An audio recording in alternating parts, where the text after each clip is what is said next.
All right, guys, welcome back to another episode of Lead Therapy. Thank you for tuning in. This is a pre-recorded Lead Therapy because the guy I have coming on is a busy guy. He's got a busy schedule, and so we had to pre-record this a little bit in advance. And I hope you stick around and enjoy all the segments. A link to his channels will be down below in the description. And without further ado, let's bring on the one, the only, Mr. John Patton. Hi. How are you, man?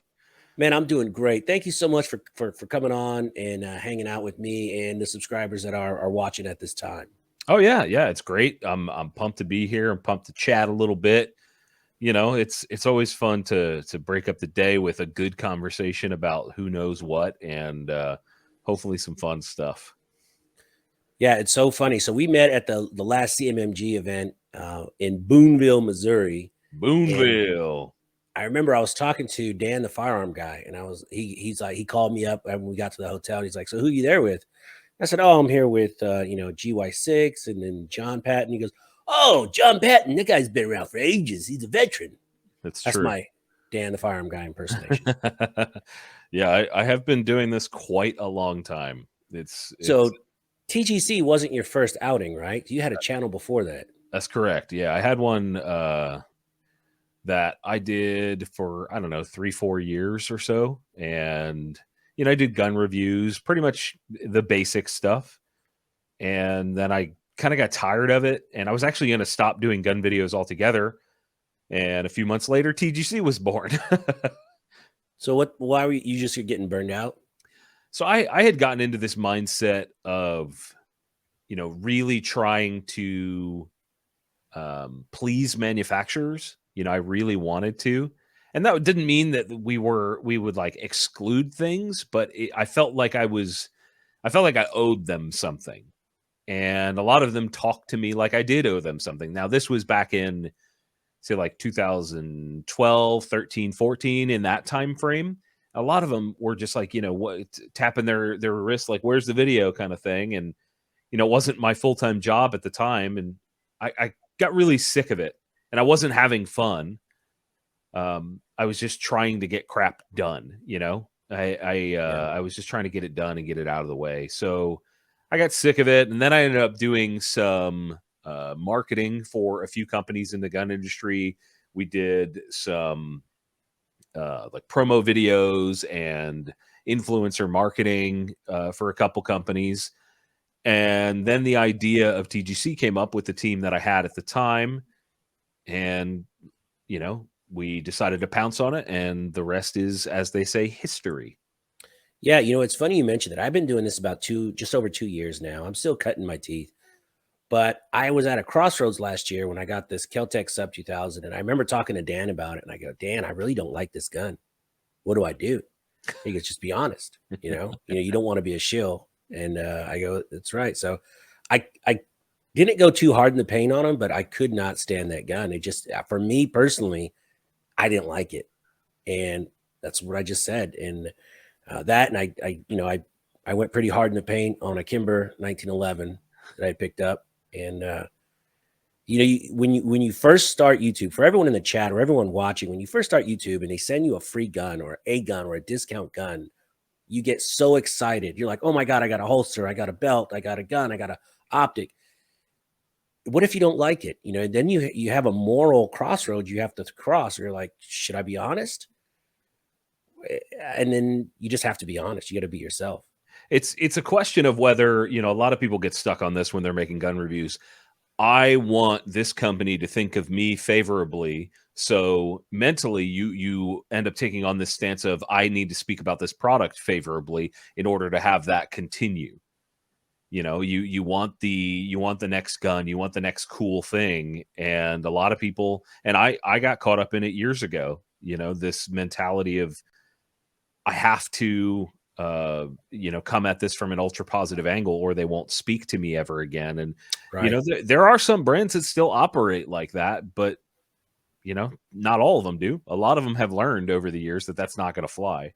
Yeah. I'm actually facing that dilemma right now. I got a pistol in, which I loved it. I shot it and I'm having issues with it. So it's like, God dang. So I'm going to reach out to them, let them know what the issues are, and see how they play it. But I'm going to be honest in the review. Sure. Yeah, a But lot of it's times tough. when we have that happen, because we break a lot of guns. A lot of guns just get in my hands and just do not work. So oftentimes I will give them the opportunity to fix it, but also include that in the review. Hey, I had to Right. send it back, or hey, I had to do XYZ to fix it.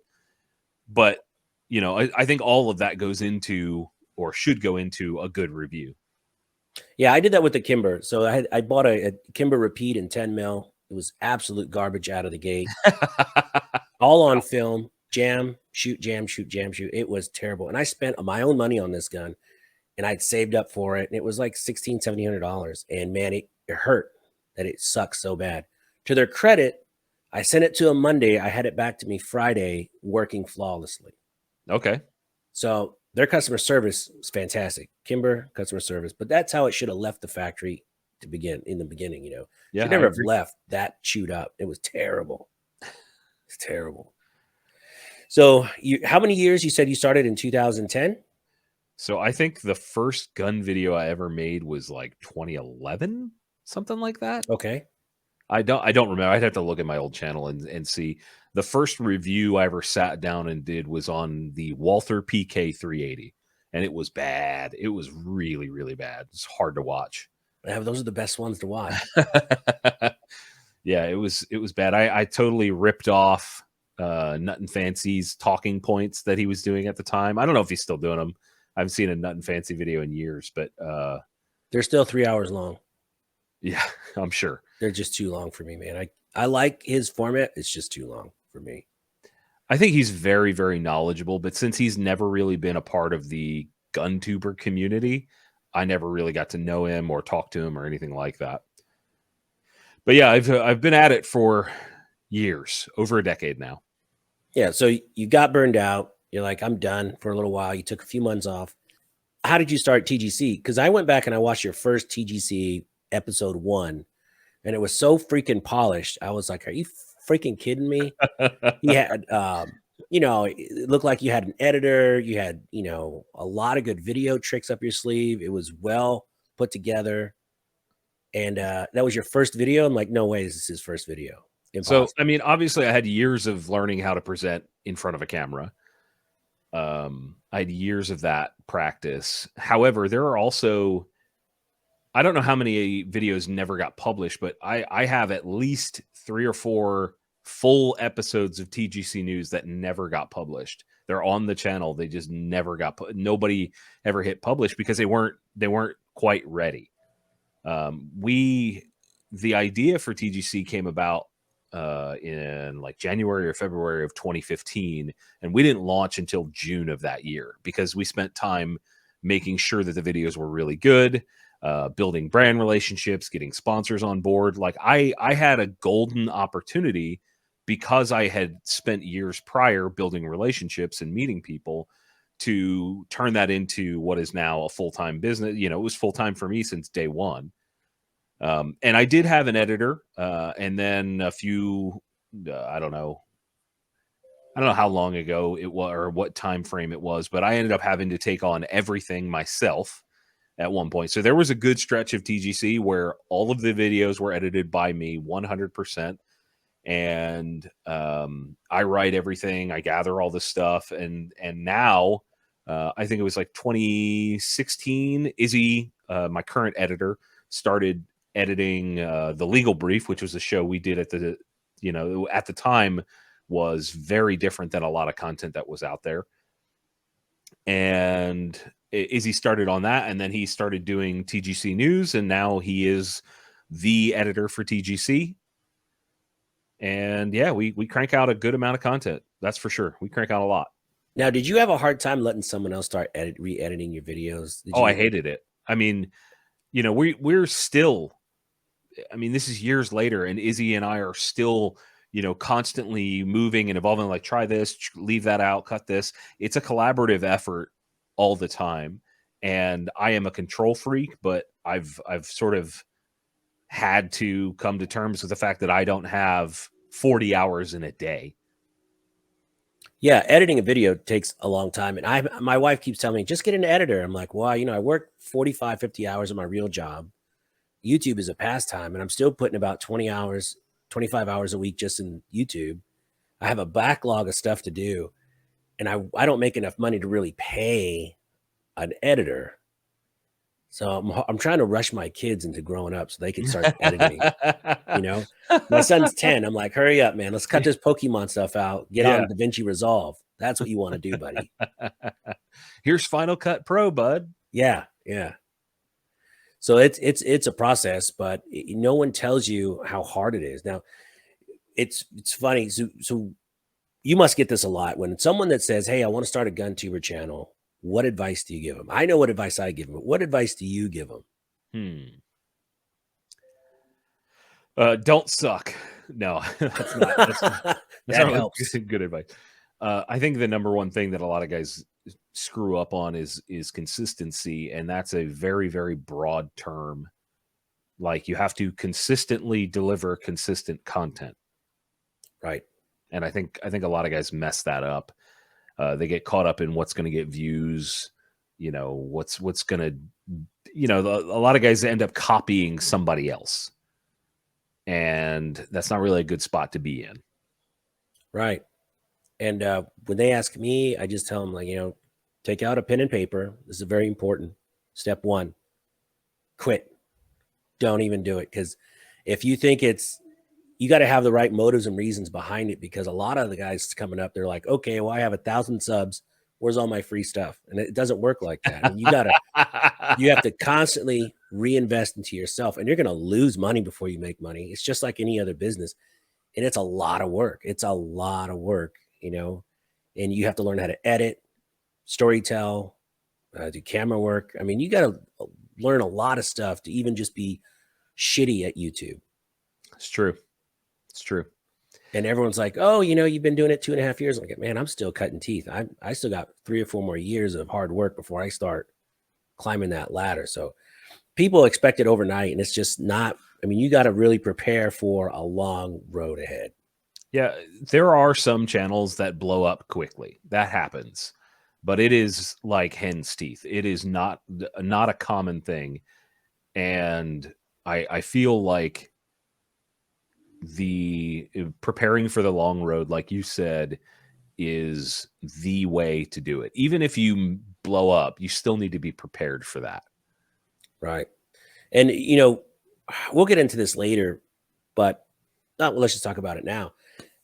Do you feel like the gun content on YouTube is a sustainable model, or is that why everyone is branching out now? I mean, you got Off the Ranch, and you have, I think a lot of people are doing car channels now, or like you're doing the van stuff, because I think it's a lot less pressure when you don't have to worry about constantly getting hammered by the YouTube censors.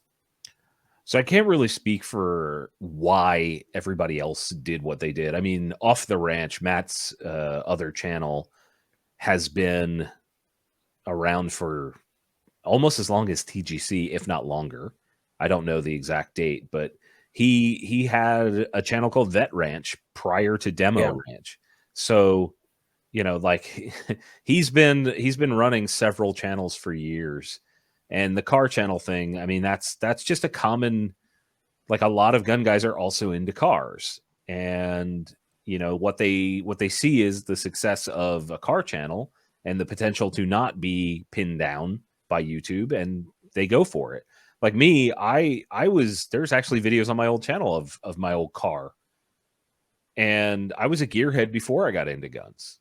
So for me, documenting my van build and the overlanding and all that sort of stuff that I'm getting into on that channel, that's a natural thing for me. It's sort of knocking down the walls that I had created about just doing gun stuff, because you could make I could make all the gun content in the world and still not be 100% fulfilled as a person, because I have these other interests. So yes, it is nice to have the opportunity to not be kicked in the nuts repeatedly from YouTube, but it's also nice to try something different. Yeah, and you're right. Car stuff and gun stuff does go hand in hand. As a matter of fact, if you look at my first videos, it was a car channel. Smash Sure. Time was a car channel way before, and nobody cared. To blow up in the car scene is just as hard as the gun scene. I mean, you got to have some good content. And I got a GTR, and I was going to these meets, having a good time filming it, and nobody would watch. And I was killing it, man. I thought I was editing the best videos ever, like 30 views. I'm like, God bless it. And that was disheartening. And then I do some ammo run videos and get like thousands of views. I'm like, hey, I like guns. Let me go in this direction. Sure. So, Yeah. but you're right. Cars and guns hand in hand. Um, the van stuff is pretty interesting though. I like it, man. I dig it. I want to do something like that too.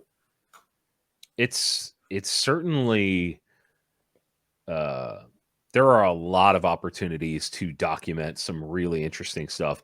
Just in the short period that I've owned it, I've traveled all over the country in my van, been all over the place. I've slept on an air mattress in the back of the van. Like I've been able to turn that into even more new relationships and friendships and learning opportunities. And it's cool, man. And it's so different than going to a gun meet or any of those things. It's anything. It's so different than the gun industry in a lot of ways that for me it's a breath of fresh air.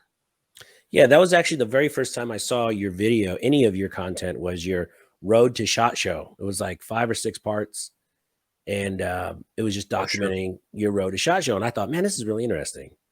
And that's how I found your channel originally. Oh, that's cool. Because Great. my first time going to SHOT Show, I was looking, I was like, okay, what do I need to go to SHOT Show? I mean, what are they dressed as? Are people wearing their logos? Like, I don't know. So I had a lot of questions as a first time person going to SHOT Sure. Show. I couldn't find anything, and so I found your stuff. I was like, this is pretty interesting. And I thought about driving out, and I was like, nah, screw that. It's too far. It's a very long drive. It's a Yeah. Because I very used to live in Los Angeles. So I would drive from Houston to LA constantly, like once or twice a month, because my daughter lived out here. okay. And it's a long drive, man. That's a very, very, very long drive.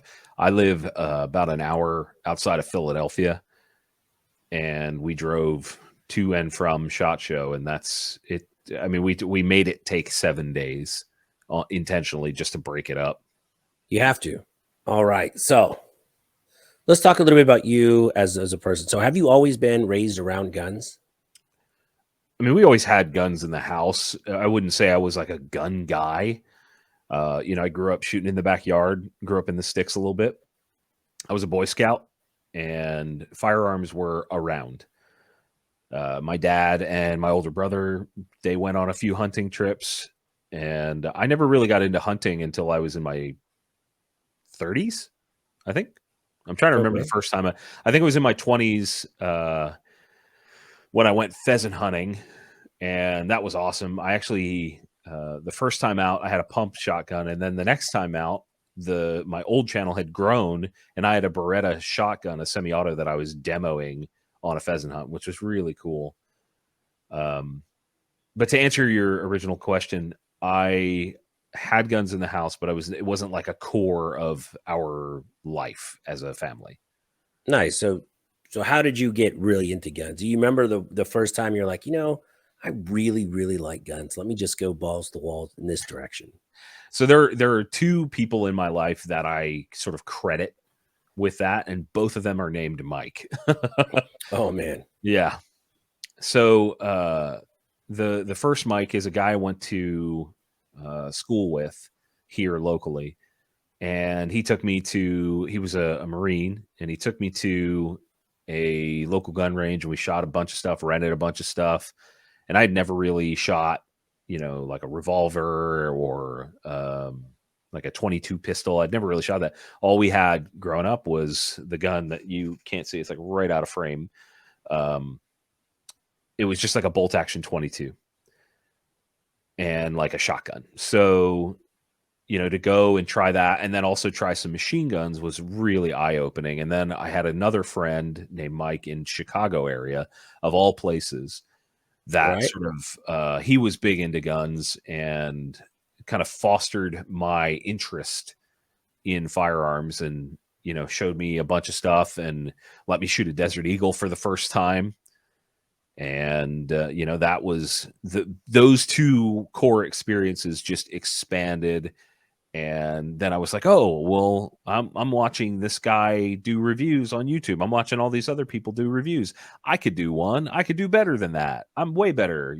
And then my first video was atrocious, so bad. But through repetition and experience, fast forward, and some folks would call me knowledgeable on firearms. Yeah, and that's one thing when I started my channel, I didn't want to come off as pretentious, like I knew everything. So I always make it like, hey, I'm learning this gun along with everyone else. Like I Sure. don't know everything about guns. I'm not the greatest shot because a lot of people will see through it and you can't go out there and be GI Joe if you've never put on the uniform, you know what I mean? So I'm Right. I'm just a gun guy learning this stuff along with everyone else. But um, so do you remember the first gun you went out and bought that you're like, man, I gotta get this gun. It's something that just really you wanted to have. Oh yeah, 100%. Is it right behind me?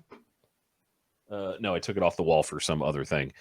It was a Smith & Wesson 686 plus with a 6-inch barrel. So it's a 357 Magnum, 7-shot. I still own it. That was the first one I bought for myself. And then I had a decent paying job at the time. I worked for a big tech company. And I just, ended up buying a bunch of stuff. I had a really interesting, was a SIG 556 that had a matching serial number to a SIG 522. So it was a dual, like Huh. 2-gun set. And they were sold as a set. They had matching serials. And I ended up getting rid of them because I didn't really enjoy them. I couldn't appreciate them at the time. I didn't know what I had. I wish I still had them, but and then many many guns later, there are a lot that I like actually care that I have. Some It's for interesting you started with the wheel gun because most people graduate to wheel guns. sure, yeah, yeah. I actually shoot a well. Some would argue that I don't, but I can shoot a wheel gun pretty damn good. That's where I started. I learned how to shoot on a wheel gun, and the big iron is fun. There's right behind me, right where I'm pointing. That is a Ruger Red Hawk in 44 Magnum with like a 7 3/8 inch barrel. That's on my list. Yeah, That exact gun is on my list to get before the end of this year. that gun up here is. I got an absolutely smoking deal on it because it was right place, right time. That's like I think it's worth about $700 or $800, and I paid Yeah, at least. $200 for it. What? Yeah. Yeah. So I'll tell you a story. So I was in the gun store picking up guns for a review, and a guy comes in, says, "Hey, I would like to trade this in. What do you give, what would you give me for it?" He says, "Well, what do you want?" The guy says $50. And I pulled the guy from the store aside. I said, "I will double your money right now." I said, "I will double your money." And he's like, "Well, give me 200." I was like, "Done, handled." So, he gave the guy, I think he gave him $100 for it. And then I paid 200 and got myself it's over here, mint condition 44 mag. What a I've deal. I've got a few. There's a 500 Magnum right below it. I've got a bunch of wheel guns, and I really enjoy them. There's not like a particular kind of gun that I don't like. It's just a matter of what's chambered in, how's it made, what's the story behind it, all those things. Yeah, it's funny. People get stuck in these camps like the Glockophiles, and then you have the Sure, Springfield fanatics. And I'm not a big Glock fan, but I appreciate the gun. It paved the way for 1,000 different designs. So I like Glocks, but I don't. I own a couple, but I don't. They're not my go-to gun to go shoot on a weekend. sure. You know. So speaking of that, so I want to ask you, out of all the guns you reviewed, say the last year and a half, 2 years, what was the most surprising gun that you shot? You're like, man, this really. You were like, and then you shot it. You're like, holy crap, this is a really nice gun. We have reviewed a mountain, a mountain of stuff in that time frame. Or Uh, just last year. Anything that so sticks out? the Wilson Combat sticks out still. We reviewed the EDC X9 3¼ inch. That gun, it's expensive. It's like really, really expensive. And I was like, there's no way it's going to be that good. It's a little shorty thing. There's no chance. And it is amazing. And it's built really well, but I also shoot it really well. That's the thing, is like those combinations, like a really well built gun and I connect with it really well. That's not as common. Right. That's a good one. The Bull Armory TAC 5 is another really good one. And you know what gun surprised the hell out of me is a PSA Dagger. The PSA Dagger is shocking how good it is for how much it costs. Yeah, agree. Yeah, that gun is. I was on a wait list. I couldn't freaking get one. I had to buy just the upper and lower separate because I couldn't get a whole gun. And I got it, and I was like, this $320 gun. I took it to the range, and I was like, wow, this is a great gun. Yeah, optics ready out of the box. Nice threaded barrel. Feature wise, ergonomics wise, like they have absolutely destroyed the competition, especially when it comes to guns that take Glock mags. Like you are not going to beat that anytime soon because PSA is such a big company. They can afford to price that so freaking low and still be fine. I don't even know. Like it could be a situation where they don't make any money or very little money on that particular gun. But I asked Joe that. I asked him, and he says they make a little bit of money. So if they can make a little bit of money and pack that gun full of features and sell it for $299, how much money is Glock making? Because they make a ton. Changed. They make a bunch. And forever. Yeah. All right. So what was the most overrated gun? What's something that was like, oh my God, I gotta get it, I gotta shoot it. I have mine that I shot at a CCW Safe event, and I was just like, it was the Alien. Oh, okay. I shot it, and I was like, it's for that price point, I was like, okay, all right. It's a very, very expensive gun. We have a review coming on. It's like $7,000. I think this one was like $7,000. Yeah, the first run that came into the US were very expensive. I mean, it's a very unique gun. It's very, very unique. I couldn't shoot it worth a dink. Really? Well, I'm not a great shot, so that's not saying much, folks. Also, real quick in the chat or whoever's watching this now, please go to the description, like, subscribe to TGC News. If you're not already a subscriber, I'm sure he'd appreciate it. Yeah. And if you're not a subscriber of mine, please subscribe to my channel. I mean, if you haven't, I don't know what you're doing here right now. You shouldn't be sitting here without being subscribed. 100%. Good point. Good point. Yeah, right, overrated. I don't know about overrated. We've had a bunch of, like, the one that I know a lot of people that have seen our videos will know about is the Live Free Armory amp. I had 3 of them. All of them broke to a point where the owner of the company sent me a message and was like, dude, you're like my kryptonite. Because I've shot versions of the amp that worked fine, but every single one that we had in for review failed really badly. So that stands out. When you say fail, like the trigger just broke, or I mean, it really hard, or so between the 3 guns, failures to extract, failures to eject, failures to go into battery. The trigger was fine.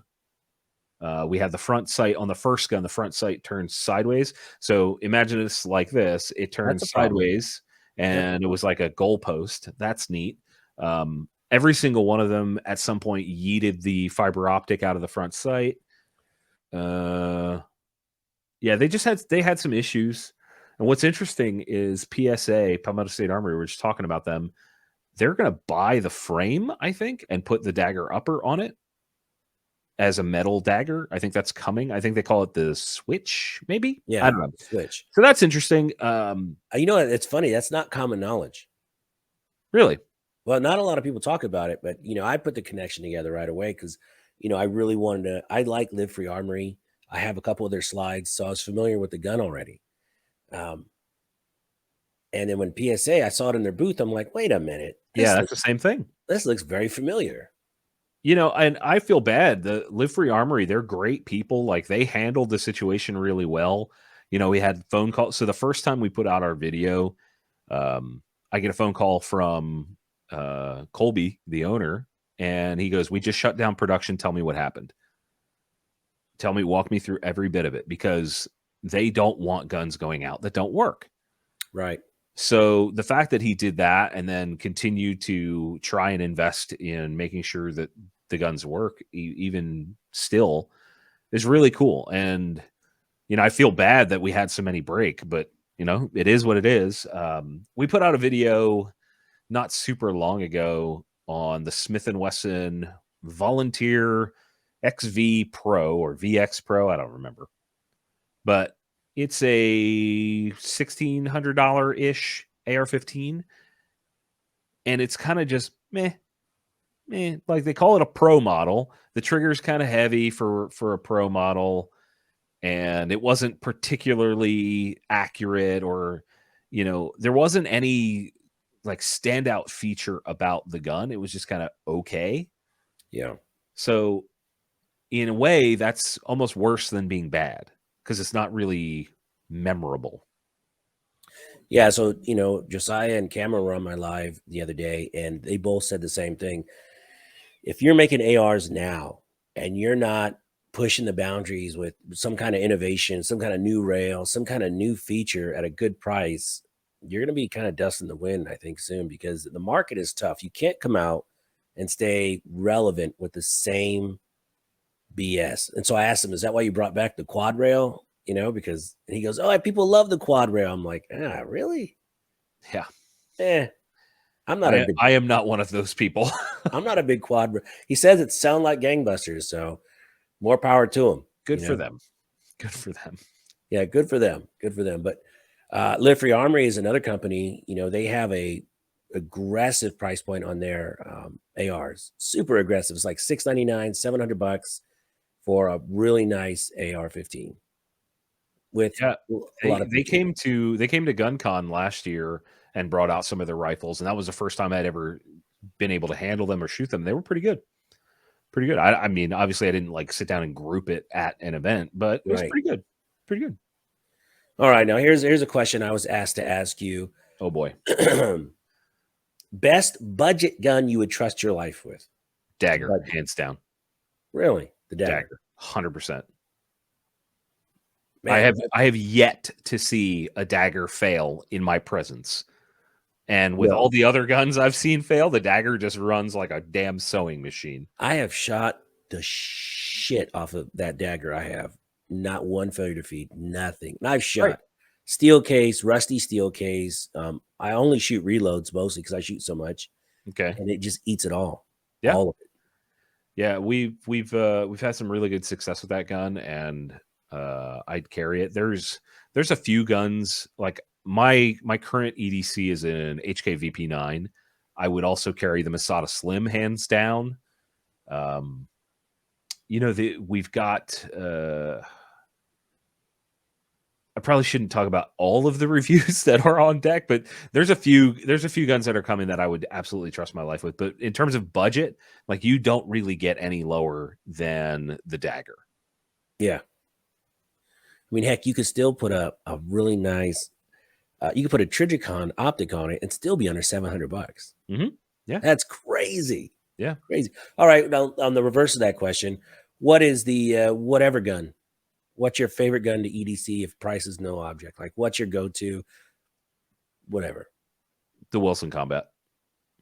God, I gotta check that out. It's I want to say it's around $3,500. It's one of the more expensive firearms I've got in my possession right now. And so when we did the Alien review, we had the Wilson, the Bull Armory, and the Dagger, all three of those guns, which I can connect so well. They fit my hand very well, and I'm able to connect on targets very well. The Alien and all of those guns shoot for me the same, in terms of accuracy, the same. and that little Wilson is a little bit heavy, but size-wise, it's small. It's got a comfortable grip. It's pretty cool. But I've got the opportunity to shoot so many good guns that there's the list of ones that are bad is smaller than the list of ones that are good. Oh, wow. I've shot a few guns that have been like actually the Bull Armory. Everyone's like, oh, it's the best gun, the best gun ever. For me, it was kind of light and snappy. And Which one? it was the one with that weird star barrel deal in it. Okay, so I actually did a review on that's the I forget ultralight. That's the SAS2 ultralight. I've Yes. got one of those, and I actually said the same thing in our review of that particular gun. I said it was really snappy and it was like beating up my hand for how small it is. I expected it to, not do that. And we've actually got the Gen 2 of that gun on the way right now. Nice. I like heavy guns. I don't mind carrying a pretty heavy gun if it means it's more accurate. Now, just piggybacking off what you said, I have a friend out here who has a lot of very high-end guns. And in turn, that means I get to shoot a lot of his cool guns, and I appreciate him. That's great. Like crazy. But out of all the guns I've shot, the one that fits my hand the best, no matter what the price is the SIG Legion, SIG P320 Legion. With the weight, with a good optic, I can't miss with that gun. Sure. We just did we compared, I won't say what gun, but we compared a gun to the SIG 320 Spectre Comp, which has the same grip. It's the tungsten infused polymer grip. I love it. And it's really good. The Spectre Comp is really fun to shoot. Yeah, it's on my list too. I got a pretty big list. If my wife would give me a little bit more freedom, I'd be able to fill some of those holes. And that's another thing too. When you review guns, man, this one guy works at a gun shop, and he was telling me, he's like, man, I want to start YouTube, but I don't know where to start. I go, you work at a gun shop. You have all these rental guns sitting right there. That's where you start. That's where you start. You have access to all these guns. You could do a video a day for 6 months. Absolutely. I guess so. Yeah. I think guys just want to start at the top. They want to start with whatever's latest and greatest. It's the generation, man. Maybe. It is generation. So that's your current EDC? What? Is the VP9 you said? Yeah, the VP9 is what I carry every day. Nice. For everyone in the chat, if you're still in the chat, please post in the chat what your EDC is, because I want to go look back on this, and I like to read your comments and see what people are carrying these days. So in the chat, post your EDC. So you did something really cool. You had a couple guns on a recent video you did that I was really interested in. And one is because my daughter is 8, almost 9, and I want to get her a 9mm 1911 and have it hot pink, maybe some purple. And you were saying, oh my God, who would do this stealth arms with all these outrageous colors? Right here, man. Oh, I would do it. It's just awful looking. I am all about it. So if I could get her a pink and purple 9mm 1911, get her a little pink holster made, I think she would just go bananas. I agree. And plus that particular gun takes Glock mags. It's semi-affordable for what it is. It's pretty cool. 100%. And like we already talked about how much I didn't like the Kel-Tec Sub 2000. So the Smith & Wesson folder, I think that's a really good step in the right direction for them, because it takes out the one thing I hated about the Kel-Tec was when you fold it, the optic. You can't put an optic on it worth a dang. Oh, sure. And if you side fold it, it takes that problem out of the equation. So I'm all about that. I don't think that's a bad. I didn't even think of that when I covered that gun. That makes a lot of sense. Yeah, I hated it. And I have a little bit of a stout head. It's a little chunky. So even just using the iron sights on the Kel-Tec, I couldn't get down on it, man. It didn't feel like a good gun. And I paid top dollar for it. And I was like, yeah, it's not worth the money. I get that. It can't be for everybody. That's for sure. Right. I was talking to Such about that. And I said, Such, why don't you ever not like a gun? Because it seems like all his videos, he's never really not liking a gun, you know? And he goes, well, think of it like this. What I like for me might not be what you like for you. So why would I trash a gun manufacturer for having features I don't like when someone else might really like those features? It made a lot of sense. I'm not sure I agree with that stance. I'm not sure I agree with that. I think the thing that makes a review interesting is pointing out those things that people may or may not like, or what your personal preferences are. But that's why there's many gun channels, because there are options on, you know, what people show, don't show, talk about, what they focus on. It's all over the place. So yeah, Yeah, it not is. to knock Such. I just that's not my personal approach. We like to show things nitty gritty. Yeah, I've noticed. I've seen some of these reviews. They're pretty good. Pretty good. So, all right, TGC awards time. Let's talk about the channel you think has the best production value. Oh, geez. There are three that come to mind. 1911 Syndicate. They actually have a guest video coming on TGC very soon. So 1911 Syndicate and Grand Thumb and Administrative Results. Grand Thumb is absolutely destroying it. Yeah, Freaking movie quality intros. I mean, they do a great job.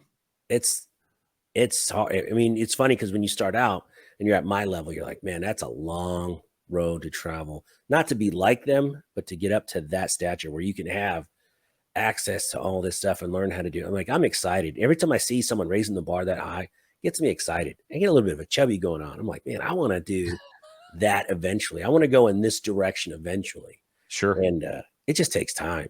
It's a long road. Again, Yeah. it's a long road, folks.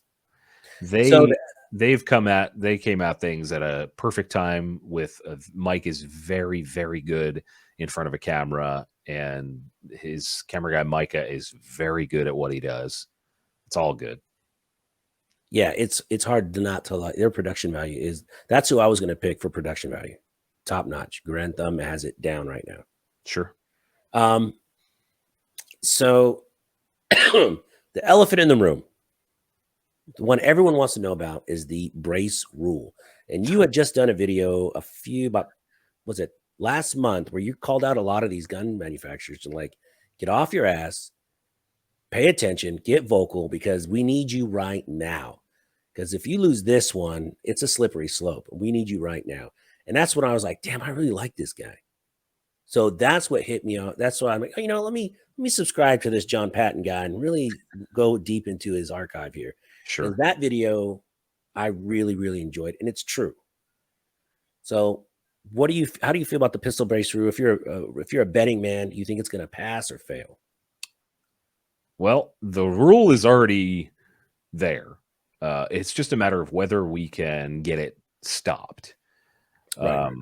We didn't do it with the comment period, unfortunately. However, suing the ATF has seemingly been the way to stop them in the past. We've had some strides forward with the bump stock case. We've had some strides forward recently with the incomplete frame rule. That has made some progress. And I suspect, based on the cases that I've seen, that we have some really strong cases between the GOA case in Texas and the FRAC case in, I believe it's North Dakota. I think it's North Dakota. I think we have some strong opportunities to defeat them. You mentioned the gun industry dropping the ball. I made a comment on my own social media, and I said that the gun industry owes it to the gun buyer to support these cases and push back. And not everybody agreed with me, which is fine. But I saw some comments naysaying it. I believe that the gun industry owes it to the gun community because they go hand in hand. The gun community cannot finance this independently. And as the gun industry has made millions and millions of dollars on braced firearms, I think it's only fair that that they help. And it's unfortunate seeing a lot of big companies remain silent. 1000% agree. I mean, you're right. They have made a lot of money. So let's step up, everybody. Let's step up. So what about other two-way news? So when you report on this two-way news, do you ever feel like, man, it's a war of attrition? It's like they keep coming at you every single day with new regulations, new laws they want to pass, and it's over and over and over. And every Congress, every session, they resubmit the same bills, and every time they do it, they get one more person added on that kind of likes it, one more person, and eventually they have enough to kind of push this kind of stuff through. Does it ever just wear you out? Yeah, 100%. That's why I don't do a ton of Second Amendment type content these days, because it just beats me up mentally. It's frustrating, and it's written for morons. It's either a lawyer wrote it and it's impossible to understand, or it's written with complete lies as a basis for its structure. And that's really frustrating. So I don't do a ton. I mean, when we did the legal brief, that was a weekly thing about that. And I would love to do more of that type of content. It's just very difficult for me to stomach that. Yeah. So legal brief, you're not doing that anymore at the moment. That's correct. Yeah. So there's a guy named Adam Kraut who was the host of that show, and Adam is a Second Amendment attorney. And this was before a lot of the current channels came about that are talking about gun Second Amendment stuff. This was before all of that. This is it was a long time ago. And Adam came on, and we did some really interesting stuff. And then he got burnt out for a multitude of reasons, and then went on to work for FPC. He worked there for a while, and now he works at Second Amendment Foundation. And he's doing some great things over there. And I've tried along the way to fill in where I can with Second Amendment type content. It's just not something that I just want to crank out every single week. Have you ever thought of making like a bi-weekly or a monthly legal brief? Oh yeah, I've thought about all of that stuff. Like I've thought about it. I think about it every day about how I want to do it. It's just, with the regular content. I mean, we're putting out 2 videos a week on TGC, filming, trying to get ahead on reviews. So we're filming tons of that stuff right now. So to give you an idea of what I personally have in terms of content going on. So I have to make content for the van channel. I have to make at least 2 videos a week for TGC. So there's 3 a week. And we're filming in advance. So we went to the range Monday, filmed 3 review videos, 2 promos. So 5 videos in one day. And then let's see what else. So I've got all that. Then I have to write all the scripts, gather all the data, blah, blah, blah, blah, blah. And I'm also trying to plan GunCon at the same time. So the ability that I have, the time that I have available to create more content is very, very little. Yeah. So, it's funny when you ask gun tubers if they watch other gun tubers, a lot of them will say no, they just don't have time. Nope. Like I don't enjoy most gun videos. That's not a slight against my fellow creator. I just don't enjoy it. Oh, interesting. Let's dive into this. Why don't you enjoy it? I think You're like, I could do it better. No, well, yes, Obviously. I have that slight arrogance about me, but I think most gun content is horrendously boring. I don't think it's a fresh take. I don't think I don't enjoy watching somebody else shoot a gun I either have or are working. Maybe I'm working on a review on that same gun. Like I also don't watch content of guns I have on deck because I don't want it to sway my opinion a certain way. I want to experience it fresh. So I just generally don't enjoy it. Every once in a while I'll watch it. More often than not, I'll watch, say, like Guns and Gadgets for Second Amendment stuff and try and keep in touch. But most of the guys that are creating content, most of them, at least the larger channels that have been around a while, they're my friends. And if I want to know what they think about a given gun, I can either A, get that from their thumbnail. I can tell you what somebody's thinking based on their thumbnail and title of a video, or I can pick up the phone and go, "Hey, what'd you think of that?" and get one sentence that will tell me exactly what I need to know about that gun. Yeah, very good point. So if I'm John Patton, I'm looking at a gun tuber. Not that I'm going to use this information at all.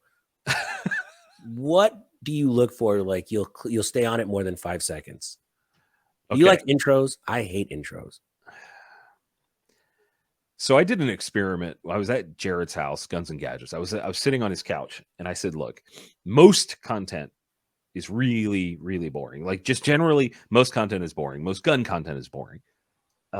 Sorry, my nose is driving me nuts. I have very bad It's seasonal okay. allergies. Most people are allergic to me. It's all right. Yeah. So I was sitting on Jared's couch and I said, "Go put on some gun videos and I'll show you what I mean."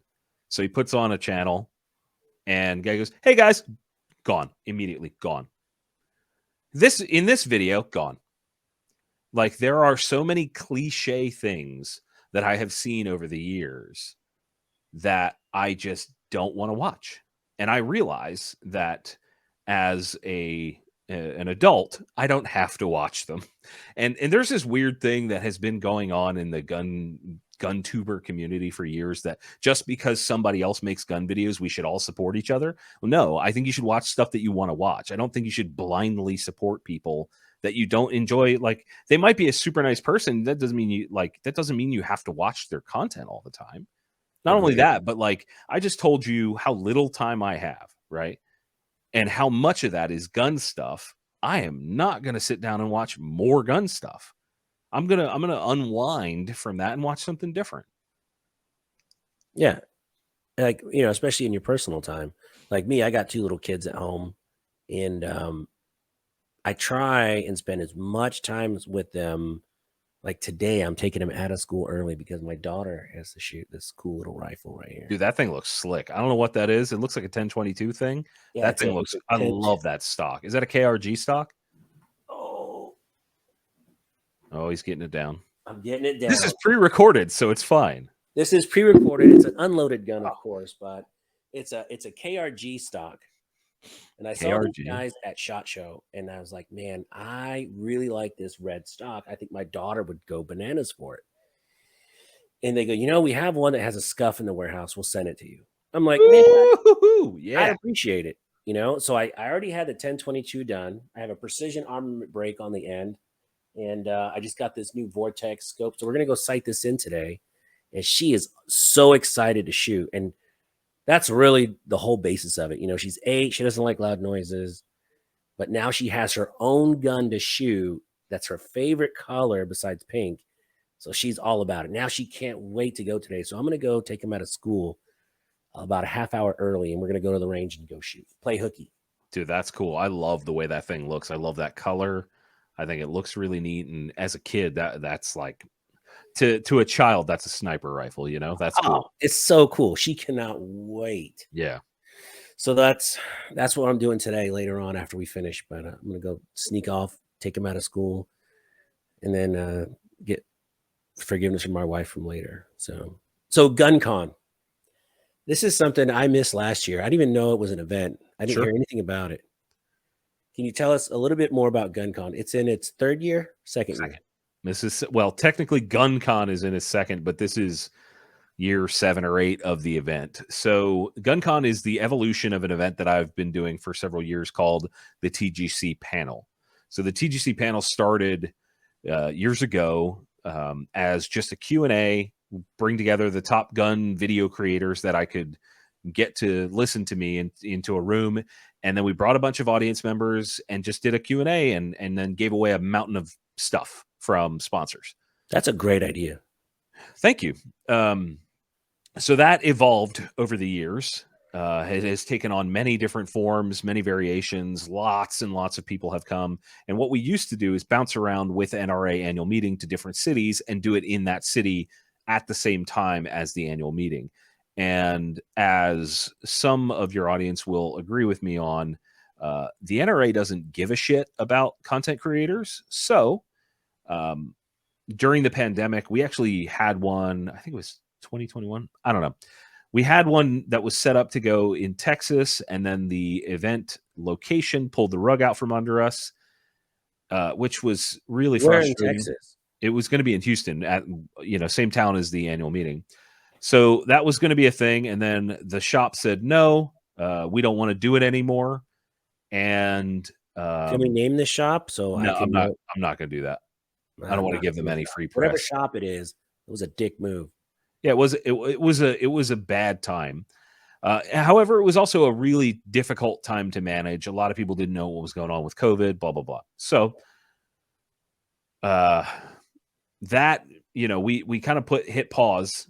And then the idea, I wanted to do it on the East Coast. And as part of my discussions with Brownells, who was the title sponsor for years, I was like, I really want to do this again, but I don't want to bounce around. I want to like find a spot. I don't know where on the East Coast we could do it. And they said, well, why don't you do it here? And they have an amazing facility in Iowa, big warehouse. They've got a gun range, and the opportunity to do it at Brownells came up last year. We planned last year's event in 2 months flat. It was incredible. Tons of influencers, tons of cool brands, and lots. 2 months? 2 months. Mm-hmm. That's bananas because I know. I know. I was there. Bonkers. That is crazy that you could do that in 2 months. That's a lot of wheels to put in motion, man. Yes, sir. People take years to do that stuff. So this year, planning is already underway, more than 2 months out. Nice. And, more brands are involved than last year, and more influencers. Instead of one live stream Q&A panel this year, we're doing 3. So the basic idea for the public is you come in, there's going to be 30 some brands. It might be 40 by the time the event rolls around. 30, 40 brands set up, showing off their latest and greatest. And then one of the things that we got feedback about last year was people wanted more stuff to do during the day. So not only do we bring in food trucks to make sure everybody's fed, this year we're going to have an airsoft shoot house, which is going to be a lot of fun. This is going to be like defensive scenarios, go in and shoot somebody with an airsoft gun.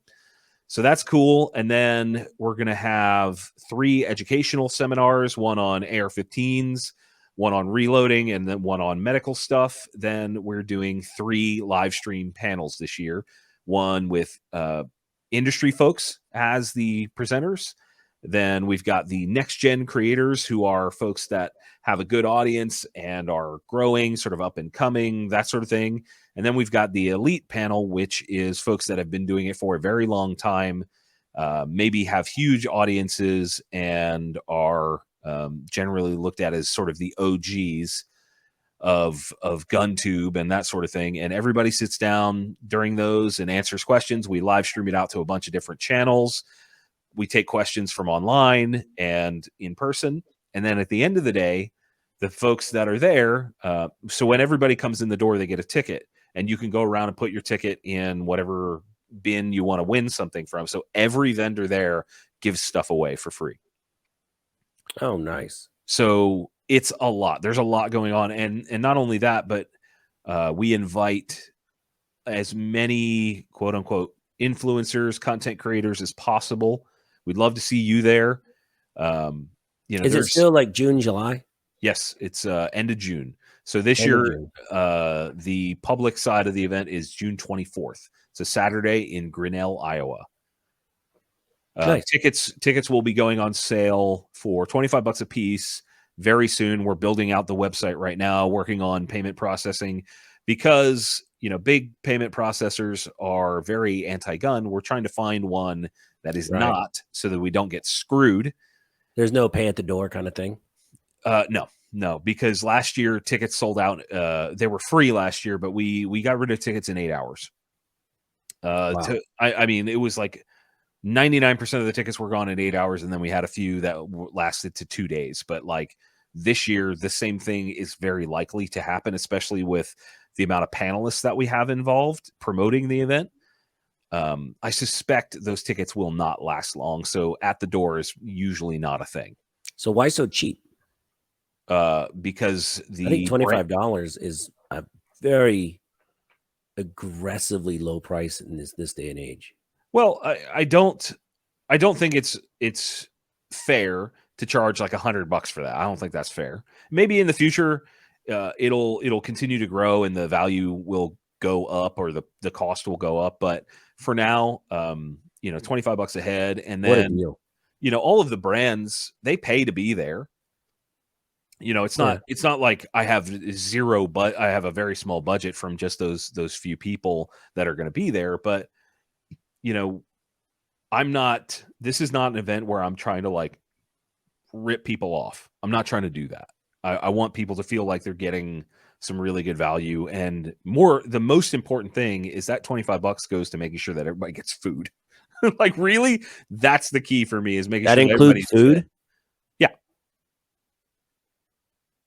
Holy shit. I'm there, man. I'm there. Well, content creators get in for free. Oh, I'm doubly there because, free food. Oh man. Look, this body at the end wasn't of the built in a day, day, buddy. We want people to feel like this is sort of a family reunion, like you have to be at GunCon because it's so many cool people all under one roof, just chilling out, having a good time. That's what that event's all about. And, we hope to continue growing that and evolving the event, and we'll see, man. It should be a good time. Nice. So who's on the elite panel? I'm dying to know. Okay. I'm looking over here to my right because that's where my list is. Sean Heron from We Like Shooting, Jared from Guns and Gadgets, Mr. Guns and Gear, myself, Tactical Toolbox, Honest Outlaw, and Legally Armed America, Paul. Tactical Toolbox is probably one of the smartest guys I've ever talked to. He is a huge nerd, and it's great. Like the Gundies last year, we were at some event, and we were in the kitchen just talking for like 35, 45 minutes. Yeah. The guy just knows his shit. And I love his videos because I've been doing sales for 20 years. And the way he upsells in his videos without even really mentioning it is, just a couple links, if you want to check out what I'm doing, just here. It's so casual and nonchalant. I always click his damn links because Americans, if you tell them to do something, they're going to say no. But if you say, if you want to just check it out, it's right there. Sure. It's very he's got it figured out. Yeah. It's top notch. Yeah, I love him. He's such a good dude. You know what? I'm going to name drop all the guys on the next gen panel as well, because I think those are also important. We've got Kevin Dixie, Alan, who goes by Summon Like a Boss on Instagram, Jay the Shooter, Tactical Rifleman, What the Kicks, Pew View, Tactical Considerations, and Gun Drummer. Oh, Gun Drummer, dude. I love Gun Drummer's great. It's such an entertaining dude. Yeah, so I chat back and forth with Nate nonstop on IG, man. That dude is so funny. I think that this is one of the most well-rounded content panels out there, and I hope people agree. Yeah, it's pretty cool. Well, so the industry roundtable, that's another one I'm curious about. The industry, I only have a few people on that right now, and basically, I'm just like volunteers, because not everybody in the industry is good at speaking.